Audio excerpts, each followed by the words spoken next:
আসসালামু আলাইকুম রহমতুল্লাহ। মুসলিমদের সালাম কিভাবে আপনি গ্রহণ করব? ইবনে মাজা 3697 নম্বর হাদিস, তিরমিজি 3301 নম্বর হাদিস।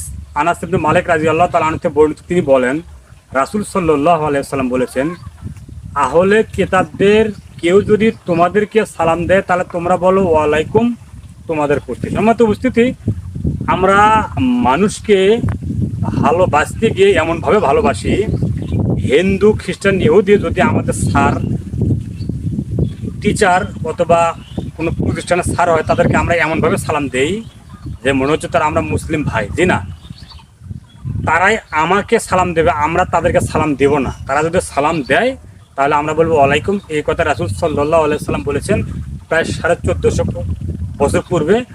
আপনি আজকের পর থেকে তাদেরকে সালাম দিব না, রাসূলের পদ্ধতিতে তারা দিলে আমরা বলবো ওয়ালাইকুম। এই হাদিসটা ভিডিওটা দেখে আপনারা শেয়ার করবেন, আপনাদের আপনজন সবাই দেখবে।